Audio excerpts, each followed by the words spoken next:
아르투어 쇼펜하우어, 서양 철학사에서 아마 가장 매력적이면서도 또 가장 근본적인 결함을 가진 인물이 아닐까 싶은데요. 도대체 그의 사상이 어떻게 세상을 바꿨는지, 그런데 또 왜 학계에서는 철저히 외면받았는지 지금부터 한번 같이 파헤쳐보죠. 자, 일단 쇼펜하우어가 얼마나 대단한 인물이었는지부터 시작해 볼까요?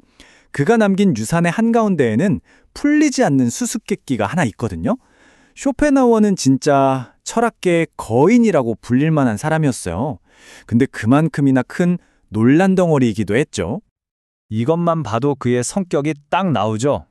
서투른 사기꾼. 이게 누구한테 한 말이냐면 당시 철학계를 꽉 잡고 있던 슈퍼스타, 바로 헤겔한테 한 말입니다. 라이벌한테 이런 독설을 그냥 막 퍼부었어요. 심지어 헤겔 강의랑 같은 시간에 자기 강의를 열었다가 수강생이 아무도 없어서 폐강당하는 그런 굴욕까지 겪었다니까요. 하지만 정말 아이러니하게도 그의 영향력은 어마어마했습니다. 보세요. 니체, 프로이트, 바그너, 톨스토이. 이름만 들어도 정말 대단하죠? 19세기, 20세기를 대표하는 이 거장들이 전부 쇼펜하우어한테서 깊은 영감을 받았다는 거예요. 자, 그럼 바로 이 지점에서 핵심 질문이 나오죠. 아니, 이렇게나 많은 거장들에게 영향을 줬는데 도대체 왜 현대학계에서는 그의 철학을, 특히 그 핵심 시스템을 진지하게 다루지 않는 걸까요? 이상하지 않나요? 네, 그 답은 바로 이겁니다. 한마디로 말해서 그의 철학 시스템이 심각한 학문적 검토의 무게를 버텨내지 못하는 거죠.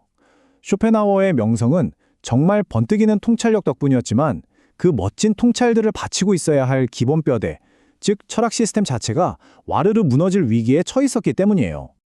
자, 그럼 지금부터 그의 철학 전체를 뿌리째 뒤흔들어버린 그 치명적인 모순이 뭔지 한번 제대로 파헤쳐 보겠습니다. 근데 이게 되게 흥미로운 게요. 이 모순이 그냥 단순한 실수가 아니에요. 그보다는 당시 철학계의 두 거대한 흐름, 그러니까 칸트의 관념론이랑 또 우리 몸이 직접 느끼는 이 생생한 현실을 어떻게든 하나로 합쳐보려고 했던 그의 아주 야심찬 시도에서부터 시작됐다는 겁니다. 그 야심찬 시도의 결과가 바로 이겁니다. 이 두 가지 주장을 한번 보세요. 한쪽에서는 세계는 나의 표상이다. 즉, 이 세상 모든 건 그냥 내 머릿속에 그려진 그림 같은 거다. 라는 관념론을 따라가요. 그런데 바로 그 동시에 다른 쪽에서는 아니, 그 그림이라는 거 그거 그냥 우리 뇌에서 일어나는 생리학적 과정일 뿐이야. 라고 말하는 유물론적 입장도 취하는 거죠. 자, 이 두 주장이 과연 같이 갈 수 있을까요? 절대 못 가죠. 이건 뭐 서로의 꼬리를 물고 있는 뱀처럼 영원히 만날 수 없는 주장들입니다. 바로 여기서 논리적인 함정에 빠져버리는 겁니다. 한번 생각해 보세요. 만약에 우리 뇌조차도 그냥 머릿속에 그려진 표상, 즉 그림에 불과하다면 어떻게 그 그림에 불과한 뇌가 이 세상의 모든 그림, 모든 표상을 만들어내는 원인이 될 수가 있겠어요? 이건 말이 안 되죠. 닭이 먼저냐 달걀이 먼저냐 하는 식의 완벽한 순환 논리의 오류에 갇혀버린 겁니다. 이건 그냥 뭐 사소한 실수가 절대 아니에요. 이건 철학 시스템 전체를 그냥 무너뜨려버리는 아주 근본적인 논리적 오류, 전문 용어로는 용어의 모순이라고 부르는 바로 그겁니다. 그의 시스템은 바로 이 지점에서부터 와르르 무너지기 시작하는 거죠. 그리고 이 단 하나의 치명적인 결함이요, 마치 바이러스처럼 그의 철학 전체로 쫙 퍼져나갑니다. 비유하자면 카드로 아주 멋짐의 집을 지어놨는데 맨 아래에 있는 카드 한 장을 쏙 빼버리는 거랑 똑같은 거예요. 그럼 어떻게 되겠어요? 전체가 다 무너지겠죠. 자, 그럼 이 핵심 모순이 어떻게 그의 철학 다른 부분들까지 연쇄적으로 무너뜨리는지 그 도미노 효과를 한번 같이 보시죠. 바로 이 세 가지 영역에서 문제가 터집니다. 형이상학, 미학, 그리고 윤리학. 쇼펜하우어 철학의 가장 중요한 기둥들이라고 할 수 있는데 이 기둥들이 아까 그 모순 때문에 차례대로 다 흔들리게 되는 거예요. 첫 번째 역설, 바로 의지에 대한 겁니다. 쇼펜하우어는 이 세상의 근원은 단 하나의 거대한 의지라고 했어요. 그런데 한번 생각해 보세요. 어떻게 그 단 하나짜리 의지가 이렇게나 수많은, 그리고 서로 싸우고 경쟁하는 우리 개개인의 의지로 나타날 수 있을까요? 논리적으로 하나가 여럿의 진짜 이유가 될 수는 없는 거거든요. 두 번째 역설은 미학에서 나옵니다. 그는 우리가 멋진 그림을 보거나 음악을 들을 때 고통스러운 의지의 세계에서 잠시 탈출할 수 있다고 말해요. 근데 이상하잖아요. 우리의 지성이라는 건 원래 의지의 하인처럼 생존을 위해 봉사하는 도구라고 본인이 말했거든요. 근데 어떻게 그 하인이 갑자기 주인을 배신하고 순수한 인식 같은 걸 할 수 있겠어요? 이것도 앞뒤가 안 맞죠. 마지막 세 번째 역설, 윤리의학입니다. 쇼펜하우어 윤리학의 핵심은 연민이에요. 다른 사람의 고통을 함께 느끼는 거죠. 너무 좋은 말이죠.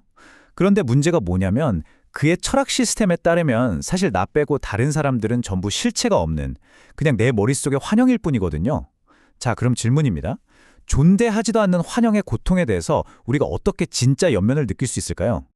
자, 그럼 다시 처음 질문으로 돌아와 보죠. 이렇게 시스템이 완전히 엉망진창인데 도대체 왜 쇼펜하우어는 지금까지도 이렇게 중요한 철학자로 남아있는 걸까요? 이유가 있겠죠? 이 그래프를 보시면 그 역설이 한눈에 들어옵니다. 보세요. 학계에서의 평가는 거의 바닥인데 문학에 미친 영향력은 하늘을 찌르죠. 이건 뭘 의미할까요?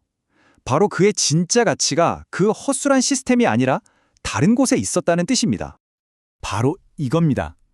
그의 가치는 완벽한 시스템이 아니었어요. 그 무너진 시스템 곳곳에 숨겨져 있던 보석 같은 통찰력들이었던 거죠. 인간의 마음을 꿰뚫어보는 그 날카로운 분석, 서양 철학자로는 거의 최초로 동양 철학을 진지하게 파고들었다는 점, 그리고 무엇보다도 예술, 특히 음악에 대한 그의 깊이 있는 해석은 이건 정말 오늘날까지도 수많은 사람들에게 엄청난 영감을 주고 있습니다. 결국 쇼펜하우어라는 인물은 우리 모두에게 이런 질문을 던지는 것 같아요. 철학자에게 더 중요한 게 뭘까요? 논리적으로 흠 하나 없는 완벽한 시스템을 만드는 것일까요? 아니면 좀 부족하고 결함이 있더라도 세상을 완전히 다른 눈으로 보게 만드는 그런 강력한 아이디어 하나를 던져주는 것일까요? 이 질문에 대한 답은 아마 여러분 각자의 몫이 아닐까 싶습니다.